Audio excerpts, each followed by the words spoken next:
Recording whenever you're ready. Okay, welcome to the 2026 Annual State Council meeting of the Tennessee Military Interstate Children's Compact State Council. It's 3:06 p.m. I'm calling the meeting to order. I do not believe that we have any guests unless Kirsten Godish is a guest. We didn't recognize that name on the list. Okay, all right. Nathan, if you would please call the roll. Sure. James Bo Griffin. Here. I'm here. General Baker. Here. Tiffany Campbell. Tiffany Campbell. Anyone from Arnold Air Force Base? Elaine Lajeunesse. Here. She's our Air Force SLO. Okay. Great. Dr. Clark. Allison Clark. Anyone from Arlington? Dr. Combs. Here. Let's see. Is Gregory with the Army National Guard?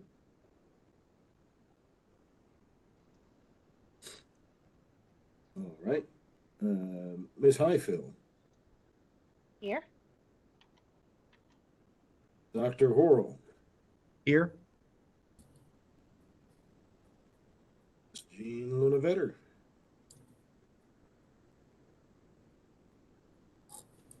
Anyone with Clarksville, Montgomery County?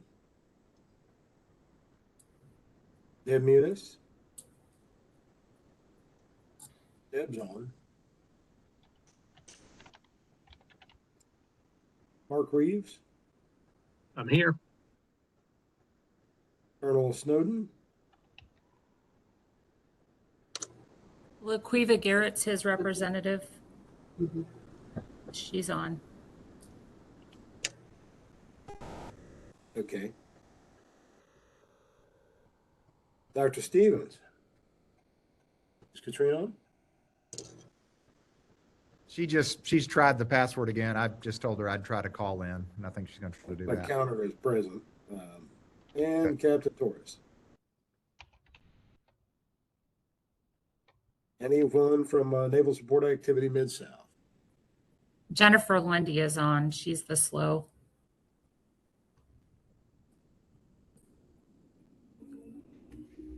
And Madam Chairman, you're on. So Is Carissa Poe on from Blue Star Families? Okay. We do have quorum. Is that what you're seeing as well? we definitely have a quorum. Great. Josh, are you showing a slide deck? I will in about a minute or two here. Okay. All right, Nathan, your official comment about the minutes. Oh, yeah. Let's see. I ask, well, I guess we have to take a vote. I move that the recording of this meeting serve as the minutes therefore. Is there a second on that motion? Second. Please state your name. Ted Horrell, second. Thank you. Any conversation or discussion on this? Okay, instead of all in favor, if you're against, please say nay. It's easier to count. Okay, so we have approved this recording to serve as the official minutes. Hey, Deanna, real quick, Katrina's saying she called in, but it automatically muted her. So there should be another call. Can that be unmuted? She should be in here now. You there, Katrine? This is Carissa. Yes, I was able to join via phone. It won't allow me on the computer for some reason. Keep saying the password's incorrect. Okay, so Chris is on, and I see another call-in user that could be Dr. Stevens, but she would have to unmute herself. Dr. Stevens, are you on? I am on. Can you hear me? Yes. Oh my goodness. Thank you for your persistence. I was dedicated. Thank you, Ted, for helping and hanging in. And now I shall mute myself. Okay, perfect. Okay, if you have your own printed slides, we are on slide 6, and it's just a reminder, we already know what the purpose of the compact is. It's to level the playing field for active duty military children as their parents PCS to and from Tennessee to make sure that they get credit and equal opportunity in the schools that they are going to. Sorry, I'm operating off of 2 computers because why not? Okay, I don't believe we had any guests unless I'm missing somebody that has been added in. So we are on slide 8. Slide 8 is where we elect the officers of our state council, which for the past several years has been myself as the chairman by default. So you don't have to vote for me. And then also James Bo Griffin has served as the vice chairman and Nathan James as our secretary, as he is our POC and all things at State Board of Education. We are all willing to continue to serve for this next year. If there is not any discussion or not any nominations from the floor, then we can accept this slate without objection. Any comments?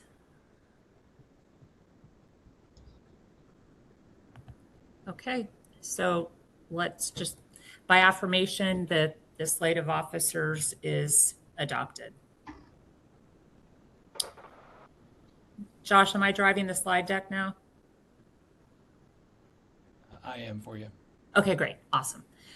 Okay, so we're moving on to slide 9. Laquivia, since the garrison commander is not on, do you have any comments on his behalf? He is our newest council member. Can you hear me? Yes. Just that he's eager. He couldn't be here today, but he's eager. He's really hands-on in about solutions. So anything that's needed, let me know and I can get it to him. He's, like I said, he's about solutions and getting after the action of any problem set that's out there. And that's pretty much what I have for him. Thank you. Thank you. I was able to see him yesterday. Oh, that's great. Yeah, thank you. Okay, now we're going to move on to our partner reports. Christy, do you want to give us an update on the Tennessee PTA? Sure, absolutely. I'd love to. And for the record, I'm actually the president-elect of Tennessee PTA now. I'm not the vice president of advocacy. Congratulations. Thank you. Thank you. I am very passionate about this and absolutely love getting to share information as we travel across the state. We have included information about the compact and about the programs as we do what we call summer leadership training. So it's included in our programs as we talk to units about programs they could put on for their schools and their school environment and how to start.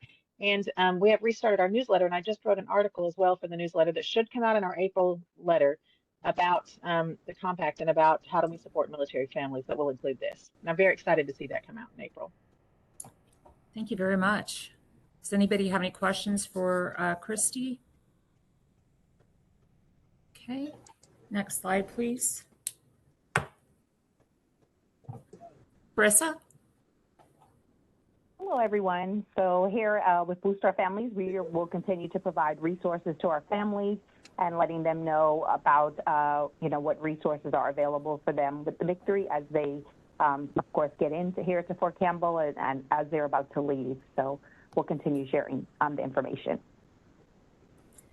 Thank you. And Chris's organization puts on a great event for Month of the Military Child that she has invited us to set up at. And so Karen and Laquivia from Fort Campbell and I set up at that last year, and it's a great event for military families, and we appreciate being a part of that. You're welcome. We'll invite you again. We're working on the plans for it right now. Okay, thank you. All You're right, welcome. Mark, no wrestling tournament today? No wrestling tournament today. Both my sons have graduated now, so first time I haven't been in a gym this time of the year in a long time. So no, it's a pleasure to be with everyone. Mark Reedy serves as Executive Director of the Tennessee Secondary School Athletic Association. For us, it's a privilege to share any information like this that could be a benefit to our students and the families that we serve.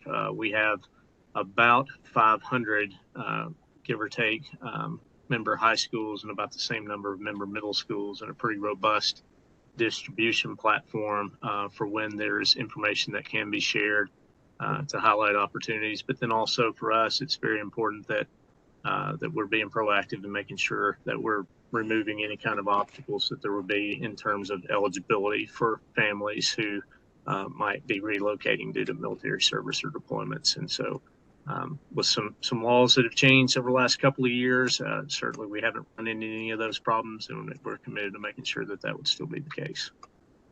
Thank you. Sir, General Baker?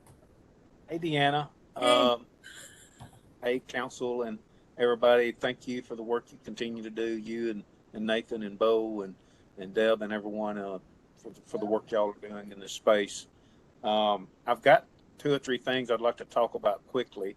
And I know Nick Atwood, who is the Chief of Staff of the Tri-Stars and Stripe Council, as well as the Director of Military and Veteran Initiatives for the state, has got some other things he wants to talk about later that will kind of dovetail with what I want to kind of update the council on. And one is that we've started about 3 years ago having a student at various schools across the state participate in our Governor's Veterans Day program, as well as our Governor's Memorial Day program. Now, those are 2 recurring events each year that we put on either at the state capitol or the last couple of years out at the Tennessee National Guard headquarters. And we've found that a lot of students in these schools will write essays about what veterans and service means to them, some of them coming from military families and some not, but we feel like that's a great step forward in educating that next generation and also bringing them into the forefront of what we're trying to do when we recognize veterans on those 2 at least annual occasions. We've also started to look at the coalitions across the state. This is an effort that started about 18 months ago to identify different coalitions that are veteran-centric across our state. They have a great one there in Montgomery County. It's been established now for well over 10 years. Sherry Pickering, who was the executive director of that coalition, works with our outreach team, and we're trying to establish a relationship with those coalitions, as they are all local and all organic, to make sure they understand what's going on in all aspects of our department. It's just another means of communicating with them about what we're doing and finding out what they're doing. And this is another way we can promote Purple Star schools. In addition to that, as y'all well know, we have a close partnership with every county service officer in all 93 counties that have service officers. They are locals that are embedded in the communities. They talk to their veterans.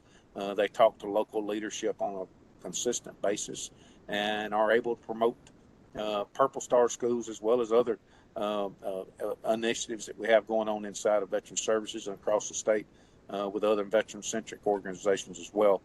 And I'll say for the last thing here, and Nick, I'll let him get into some of the details, but as being the chair of the Tri-Stars and Stripes Council, Nick being the chief of staff, he's working an initiative now that he will give some great detail on for Purple Star schools with the Department of Education.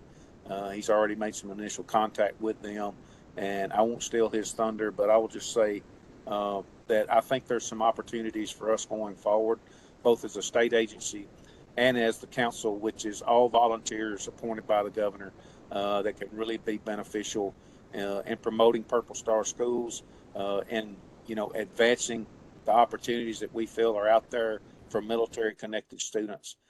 So excited about that. I will apologize. I am working on my vitamin D intake today. The VA said it was low, so I'm trying to get it up a little bit and get a little sunshine. So appreciate being on the council. Thank y'all for the time. Thank you. Jennifer, is your commander with you?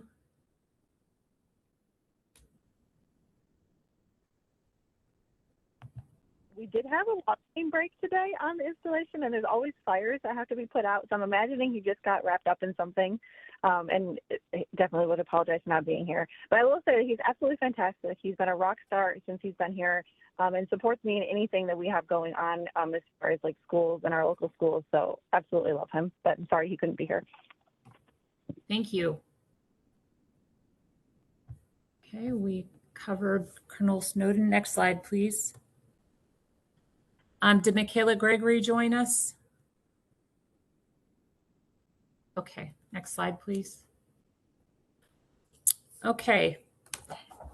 I love it every year when we get to hear from our school liaison officers because they make our job in enforcing the compact a lot easier. I would say probably anywhere from 90 to 98% of the time, they resolve at their level before myself or Deb get involved for consult, which is greatly appreciated. Next slide, please. Jennifer, would you like to go ahead and speak about your activities on your installation and in your community? Absolutely. It's me again. My name is Jennifer Lundy. I'm the school liaison for Naval Support Activity Mid-South. And I'd be happy to share some of our MIC3 best practices that we've been using in our area for years now. There's some tried and true ones that I kind of stand by. So first, I have to say that intentionally going out and networking with like our community schools and our partners has been critical. We maintain strong relationships with our district leaders, our counselors, our registrars, so that we can ensure that the compact is really understood and applied consistently. And that has been just like one of those standalone pieces that we have to just continue beating the drum on. I also actively champion the Purple Star School Award that's been mentioned on the call already. We absolutely love that here. It's encouraged our schools to really utilize supports for the military-connected students. And the recognition has kind of like elevated awareness and really strengthened accountability across our districts. And it's just made it so easy for families to come in and look and see like, okay, where can I really be supported? And so I absolutely love that. It has taken such a strong hold in Tennessee and especially in our area here. And then because school staff turnover, we know is consistent. It's something that I've dealt with in my 12 years in this role, constantly people coming in and out of the schools and being hired. We would treat MIC3 education as kind of like an ongoing process rather than a one-time briefing. So regular re-education and refresher engagements constantly, just to make sure there's continuity and compliance regardless of the personnel changes that come. Like we know we're always going to have somebody hopefully in that front office or somewhere that's going to be relevantly like aware of MIC3. It's going to be fresh on their brain. And those are really the three main pieces that I kind of lean on heavily each year. And as long as we're doing those, I feel like it kind of has like a really great understanding of MIC3 in this area and with our local schools. And that's why I believe that our MIC3 kind of issues that arise have gotten less and less because our schools are just really educated on it and they've really leaned in to learning MIC3, utilizing it, and supporting our military families. So that's everything I have. Thank you so much for letting me share. Thank you, Jennifer. Next slide, please.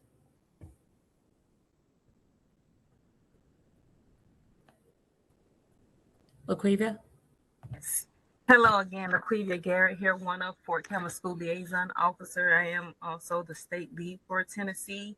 One of the things, or something that we're constant in doing here on the installation as well as with our surrounding counties is building synergy with our school partners.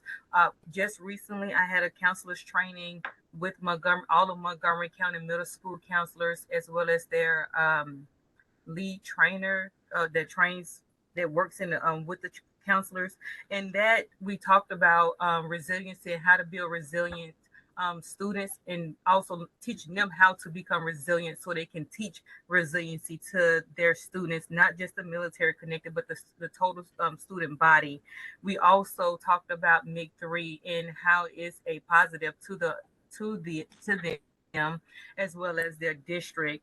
We also build relationships, and with our MFLAG, we supervise them, but we also empower them to reach out and be a part of the school, not just someone in the school, but a part of the school and a part of the student body, military connected students, and assist with that Purpose Star. As you guys know, last year Montgomery County was recognized as the full district within Purpose Star, so that was a huge accomplishment for us and for that district. Currently, we're gearing up to for Month of the Military Child, as well as our Purple Update, April 15th. I know you'll talk about that later, but we're trying to do something across the district, Montgomery County, Fort Campbell, and all the surrounding areas with getting out the same Month of the Military Child shirts. So that will be coming out, the registration, the order forms for those shirts. The other biggest takeaway that's been a success for us here at Fort Campbell is working across the enterprise. So before a student comes in, we're giving them the information on MIC3, helping them understand what it is, the needs of Montgomery County as far as registration, and that way we can mitigate issues before they arrive. So Deanna, that's why you haven't had a lot of cases, because we're trying to mitigate them before they even arrive here to Fort Campbell. And that's working with our other school liaison across the enterprise, as well as across joint services. And that's all I have. Thank you. Thank you. Karen? I don't want to repeat everything Mr. Quibia said, but also with the MIC3, we've mitigated a lot of issues because we handle a lot of transitions, especially this time of year. And just giving those parents the information about the MIC3, because a lot of parents coming from installations aren't familiar or aware. So that outreach and that information, and also I also man a lot of parent information tables. I attend PTO, parent night meetings at the school, and I also share MIC3 information at those avenues, because a lot of parents, like I said, were not aware. But it's just sharing that information with parents really helps. And Fort Campbell hosts an amazing event called Kids Fest during Month of the Military Child, and they let me join them last year, and we had an 80s theme, and Laquivia was the mistress of ceremonies for the whole thing, and she was wobbling on the 50-yard line with some MPs, which I have video coverage of. Thank you. Thank you, Karen. Okay. All right, Elaine. Elaine Lajeunesse, and I live in Florida, and I'm the installation school liaison program manager for Eglin Air Force Base and also Arnold Air Force Base in Tennessee. I'm not physically there, but we have some very proactive ways in providing the military interstate compact information prior to arrival. So any military member that gets assigned to Arnold Air Force Base, I welcome them with an email and provide the Military Interstate Compact Family Guide and the compact rules. If I find out that their student is in middle or high school, I will go through the compact rules and talk about the different sections as far as enrollment, placement, eligibility, and confirm that that student is ready to graduate with their peers. I do go TDY at least once a year to Arnold Air Force Base, and I do meet with those principals, and many of those have received the Purple Star School of Distinction, and they are very, very excited to have that distinction. And I've been invited out for their Month of the Military Child events as well. So there's some great things going on in that local area, and we're constantly leaning forward to help assist those families with a smooth transition into the schools. Thank you. Thank you, Elaine. Deb Muniz, your time to shine. Deb?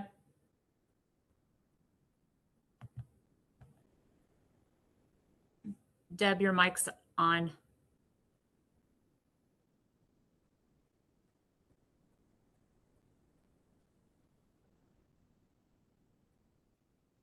Deb, can you hear us?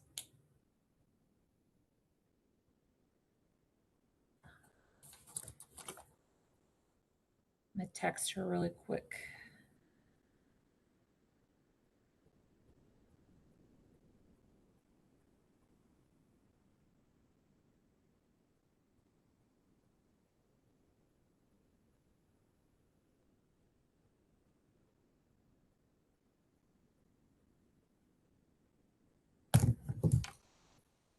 Josh, are you still showing that Deb is on?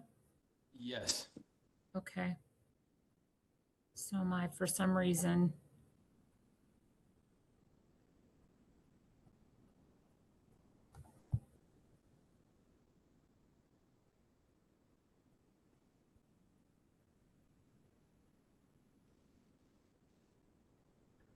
Deb?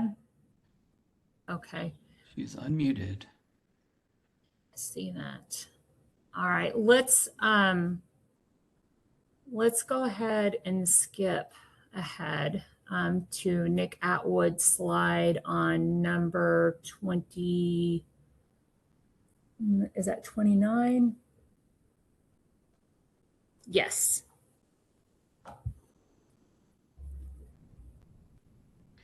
Hey, thank you, Deanna, and it's good to be with everybody today. As Commissioner Baker gave me a nice little intro there, you can see my title, and he talked briefly about the Tri-Stars and Stripes Council, the Governor's Council, and so I want to take just a quick second, and for those of you who may not be that familiar with the Governor's Council, it was reconstituted from Governor Haslam's old Armed Forces Council back in July of 23. So the council in its newest form, is a little over 2 years old. And I've been in this job as Director of Military and Veteran Initiatives for a little over a year now. And one of the big things that I noticed when I got on board was by the governor's executive order that reconstituted the council, 13 members. They're all appointed by the governor, all volunteer. There are 4 members of the governor's cabinet that sit on that council. So obviously Commissioner Baker, as heading up Department of Veteran Services, chairs the council. And then we have Commissioner Thomas, who heads up Labor and Workforce Development. We have Commissioner, actually the Adjutant General, Major General Warner Ross, who oversees the Tennessee National Guard. He's on the council. Commissioner Marie Williams heads up the Department of Mental Health. And so those individuals make up the cabinet members of the council. And then we have Mayor Golden, Wes Golden, you all know, there in Montgomery County, the mayor. And we also have Senator Rusty Crowe and Representative Jay Reedy. So those are our 3 the 2 legislators, state legislators, and then our locally elected official, Mayor Golden.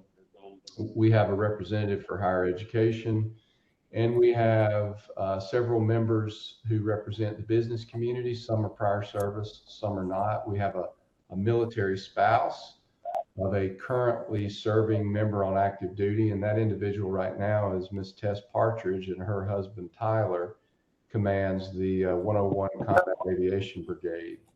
And then we have Marilyn Childress. She comes out of East Tennessee. She's our representative of military coalitions. And so I just wanted to give you all a little bit of background of the council.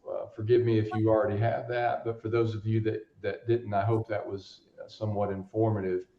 And I want to come back to the 4 cabinet members here briefly, or here shortly as we move along. So I'm on here today to give you all an update on a Purple Star School initiative. So going back to when I got in the seat, by the governor's executive order, the council was charged with developing a strategic plan.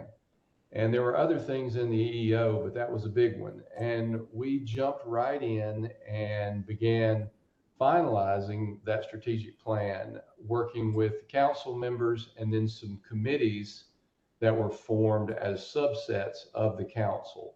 So we do have an education committee, we have a suicide prevention, and there are about 3 other committees that focus on specific areas. And we were able to get that strategic plan complete.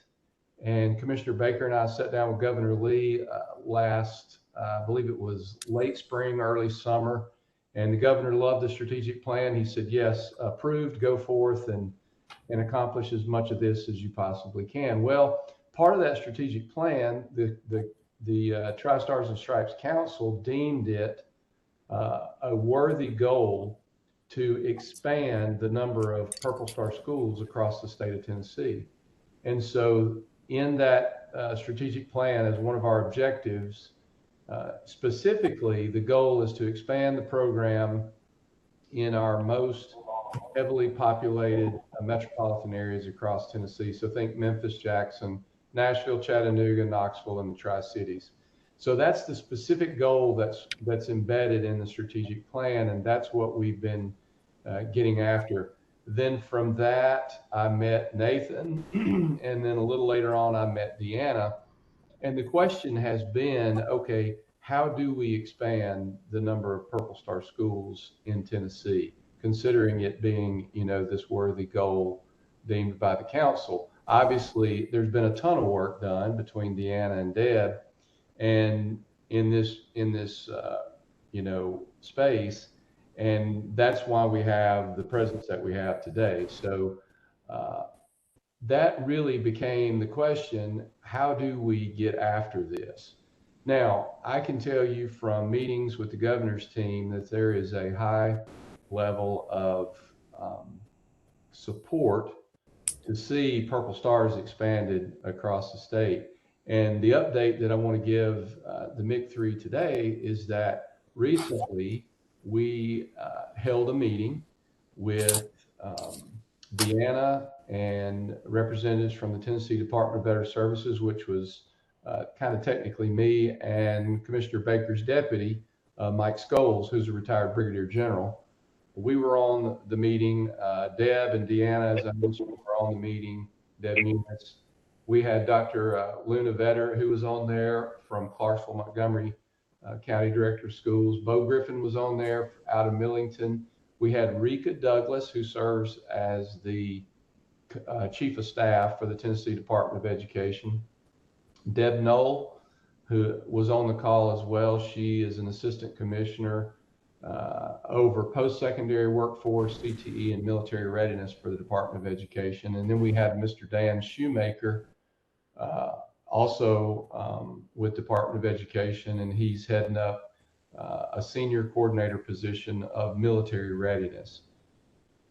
And the update is, the purpose of that meeting was to figure out, okay, how do we move forward and really attack this initiative? And I think there was a lot of excitement. I think, Deanna, and I want you to feel free to chime in if I leave something out you feel is important. And Commissioner, you're more than welcome to do that as well. But the so what of the meeting is that what we took away is that there is a huge desire on behalf of Department of Education to elevate Purple Star School program and to get after expanding it across the state. And so we had our first meeting. I think it was very positive. There's a ton of support. What is expanding, the program across the state look like? And ultimately, we're going to have more meetings. But one of the things that I believe we determined is that the Department of Education has a person on staff that we believe can focus, in addition to the military readiness. I think Mr. Shoemaker would focus on Purple Star schools as well. And then this comes back from my early conversations with Nathan at Board of Education, having the accompanying resources to go along with a dedicated individual, whereas before we've had Deanna and Deb using their expertise and knowledge and just hard work, but doing so in a volunteer status, in addition to everything else that the two of them have going on. So what the update is, we would be looking at the Department of Education. So we're elevating Purple Star School to a department level capacity, and then having a dedicated individual. And then the governor's office looking at an investment of resources to accompany whatever's needed, as far as this effort is concerned. And that really, I guess, is the gist of the update. And so going back to my original kind of laydown of the council makeup, one of the beauties of the council is that if you remember, there's nobody from the Department of Education that sits on the council, but the governor's intent is that the council serves as the center of gravity and can pull, virtually any department, any division within a department into the council so that we can leverage their expertise, their resources, whatever that happens to be.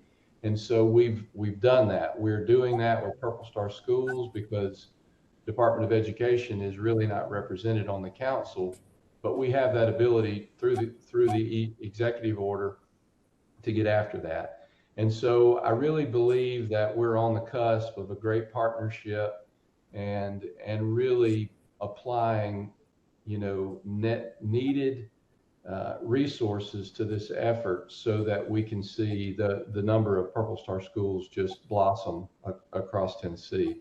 And so specifically, we'll be focusing to start on those highly populated areas, but I believe the long-term evolution of this is that we would just continue to expand the presence of Purple Star schools. And, if the sky being the limit, we would have every school in Tennessee a Purple Star school. But if you all know a little bit about strategic planning, you have to be bold, but you also have to be realistic. And so that's why we've started with, those 6 most heavily populated areas in Tennessee.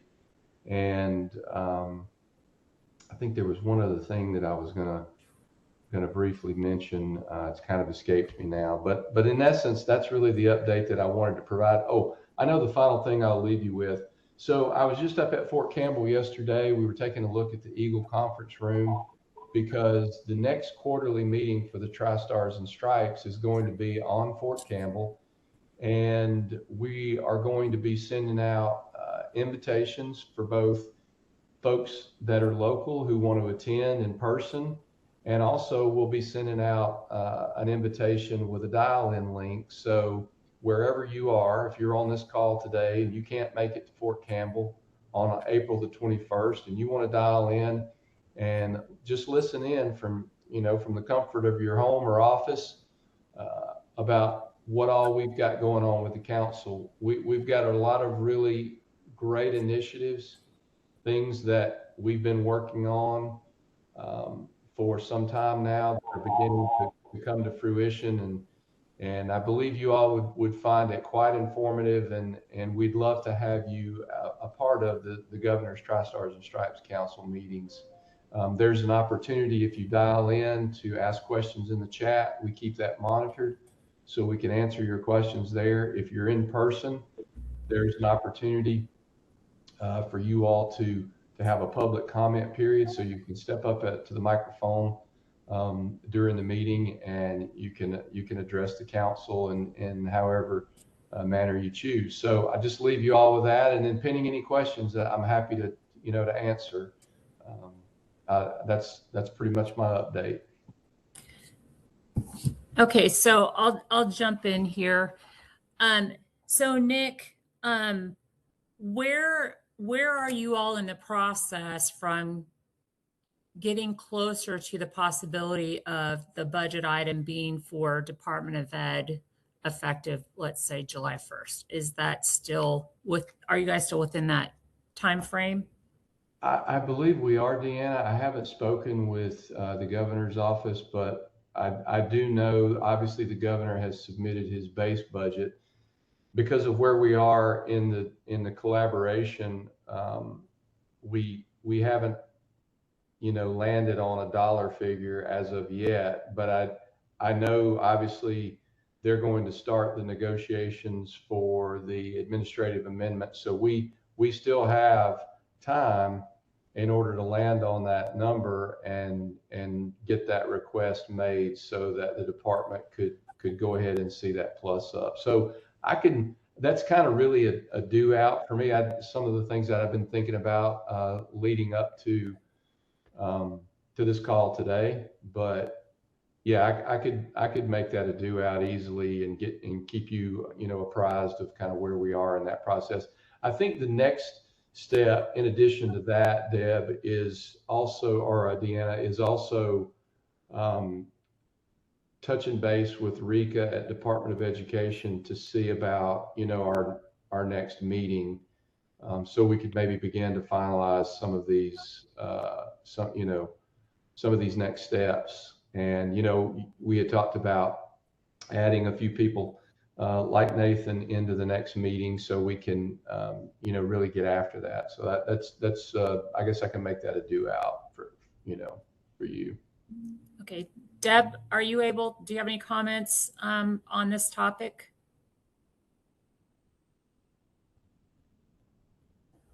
Thought that I saw her pop in. Nathan? Yes. Do you have anything to add? Oh yeah. And first of all, I'm perfectly happy for there to be resources put into this. It's the last several times it's been a matter of we order these things and get them in and try to help with the cost of volunteers to get out and hand them out, or we ship them all over the state. Is the concept also that the MIC3 appropriation would no longer come through the State Board of Education, and or since that's a matter of statutory law, have you heard it, or is this just strictly about the award?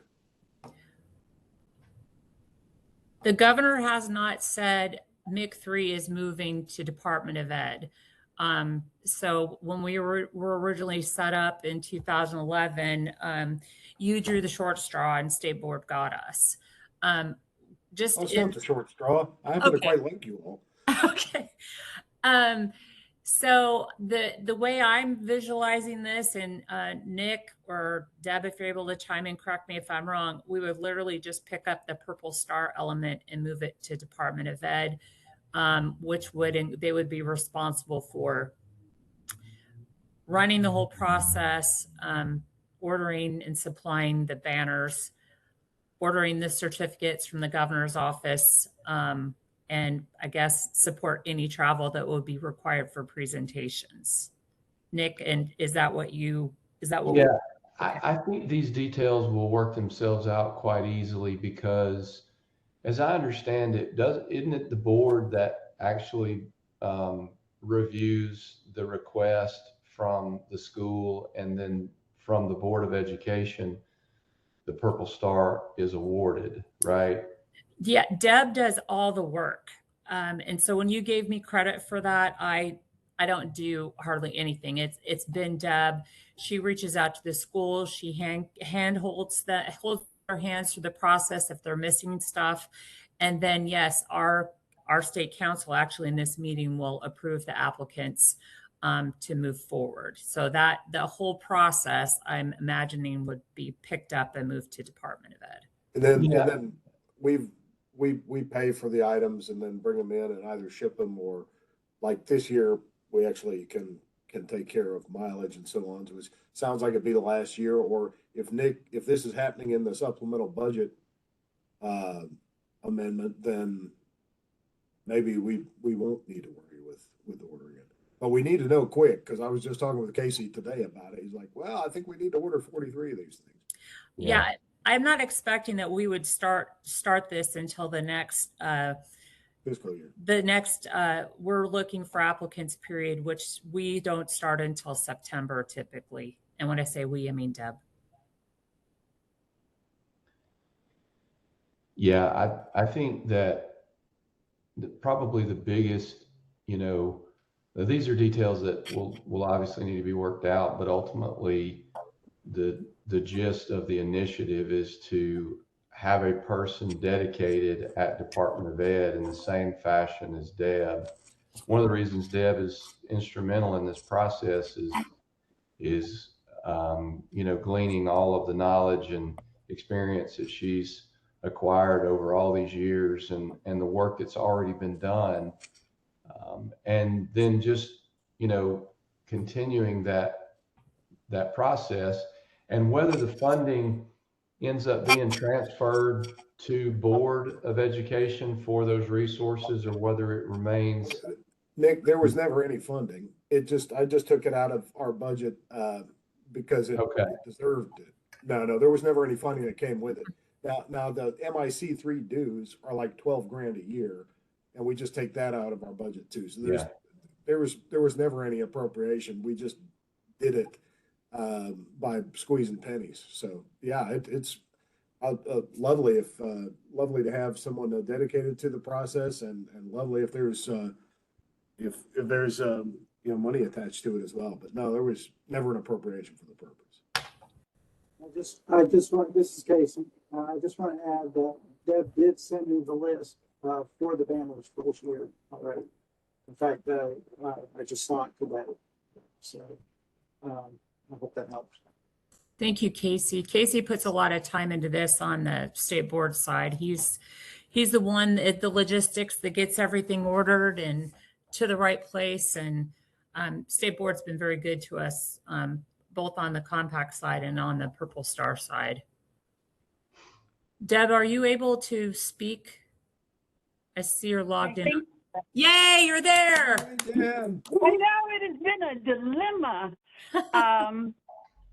I love living rural Tennessee. But nothing is predictable as far as internet or anything electronic.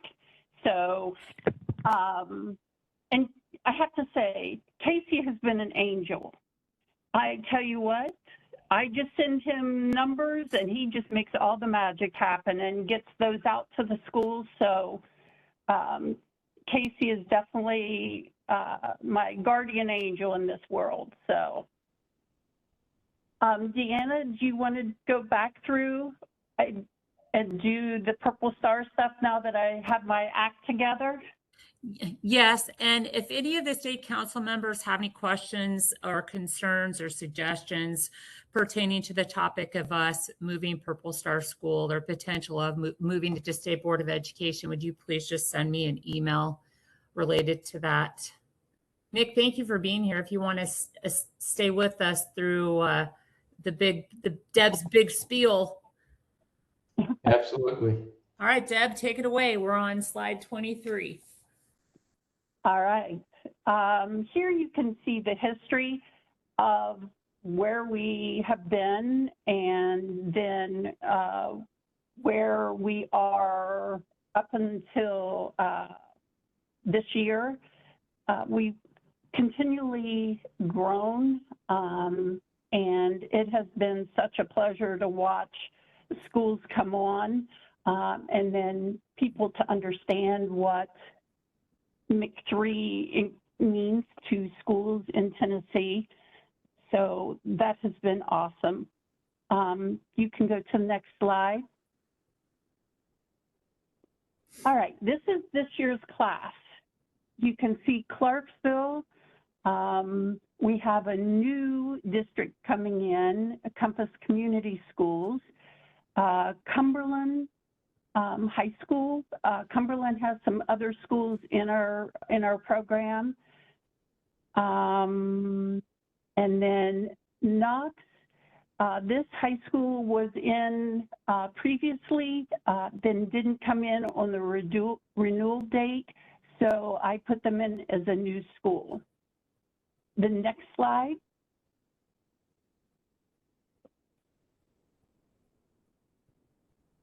I was really excited to see the schools of excellence come back in. There was some question if they were going to be back, and they are. This year, Dan and I had two pre-Ks apply to come in, and we kind of did this just to see how it worked out. And they had beautiful applications. And I think that's a great place for the knowledge to start. Even though under the Tennessee MIC3, those are not schools that fit into the definition of following the MIC3. We also have Tullahoma West Middle School has come in, and I think that makes them a total school district as well. Congratulations, Dr. Stevens. Okay, sorry. So we have quite a few schools that are, I mean, you look at Tipton, we have quite a few schools that have kind of grown into being full districts, which is awesome. Next slide. Is there a motion to approve all 46? So moved by Ted Horrell. Second by Bo Griffin. Is there anyone that does not approve of these schools? Please, no one say yes, because I have them all. The emails are going out. I'll just tell you at 5:30. They're already scheduled. Everything attached to it. They're going out. So nobody's even allowed to say yes. Don't you worry about that. Okay, you'll mute them for me. Thank you, Nathan. Like I said, at 5:30, there will be emails going out to the superintendent, principals, and the point of contact. It will contain their press release. It will also talk about there's some changes coming, and just an appreciation for everything they do for our military kids within their system. I am not going to be traveling. Nathan, are you going to have someone traveling this year? Well, I'll be the someone if you do decide you want to. Last year was a tough budget year for us, but I can help this year if you change your mind. But if you don't change your mind, I'll try to do as many as I can, and any that I don't go to, we'll ship them out as we have before. So. And I have a little more flexibility. I might be able to travel, Nathan, where you can't. We can work. Well, especially around the old 7th Congressional District. Yeah, I can go to the Clarksville schools. Yeah, no, that'll be fine. Happy to do that. And yeah, I'm sorry that last year is just we were about $130,000 down, and our entire below the line budget for the State Board of Education last year was $470,000. So it's just slightly over $500,000 this year. So yeah, any place or way that the state can put resources into this program is beautiful. And if it doesn't happen, we'll continue to do what we can out of our ability. Yeah.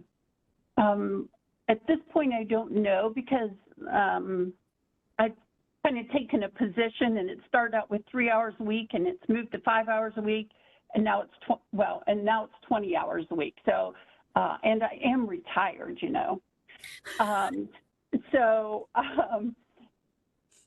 Ones around on this side of the state are easier for me to go to, because I can go there and come back and then do what I need to do in the evening. So as we get closer, you know, but I have told the districts that in that email that the banners will be sent to the schools.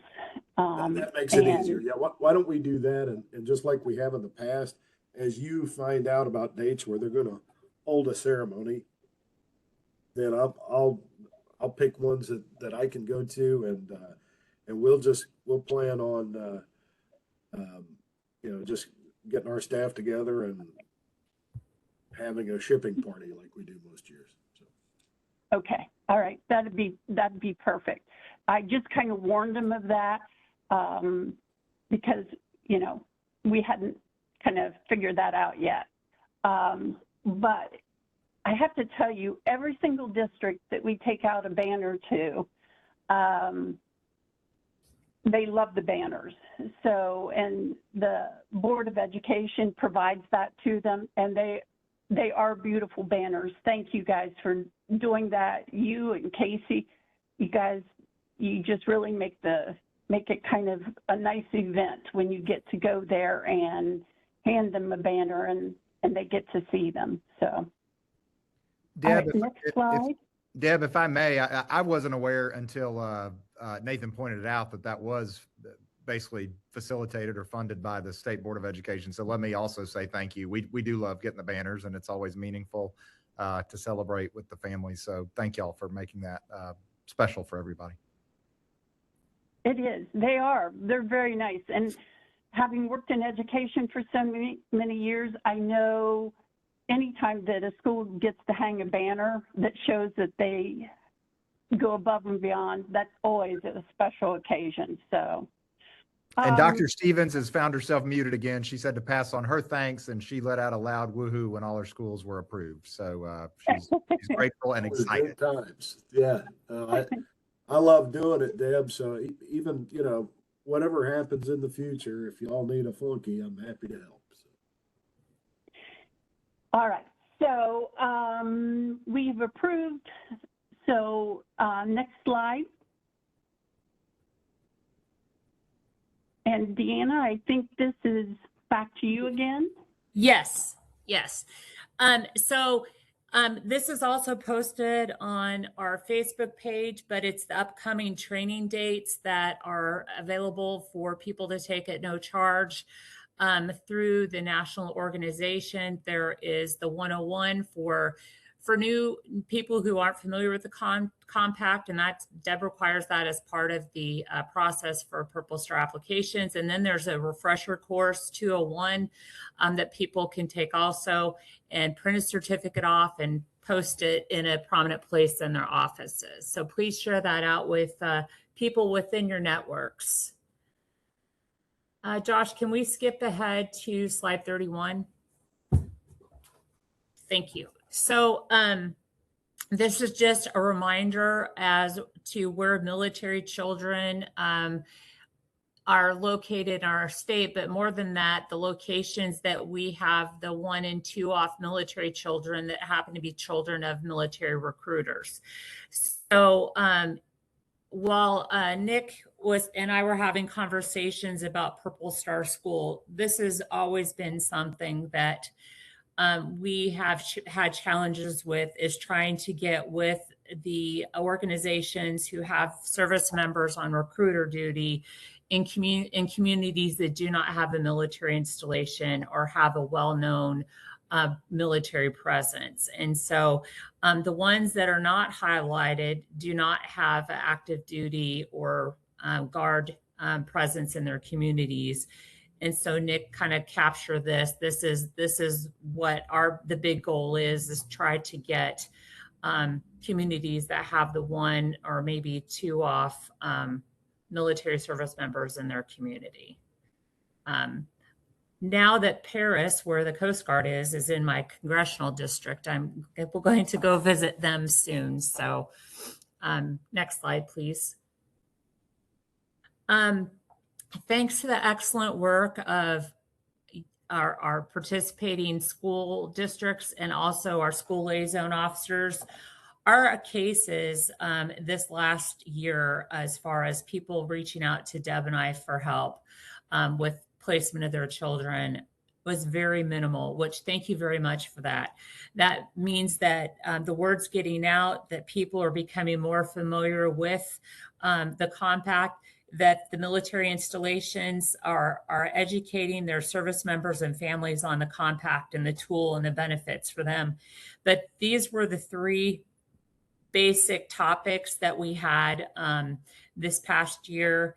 And the one that seems to keep popping up every year that is compact related is if a student takes a high school level course at their sending school that qualifies for high school credit, them keeping that credit when they move on to the receiving school. And one of the biggest rules in the compact language is what the credit you received at your sending school stays with you all the way through.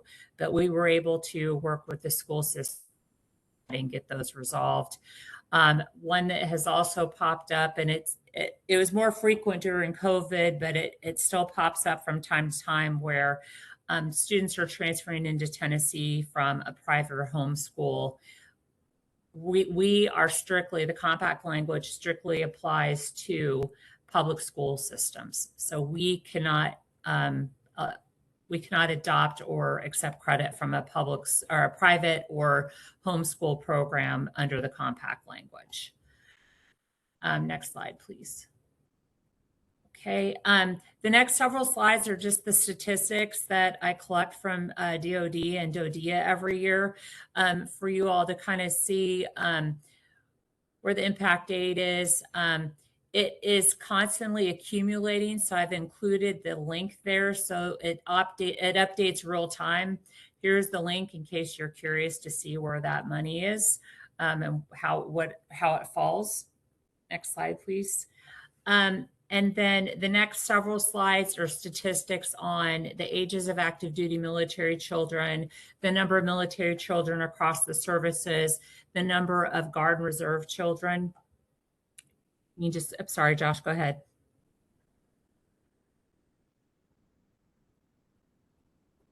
You can tell I love a spreadsheet. Okay. Next slide, please. Thank you.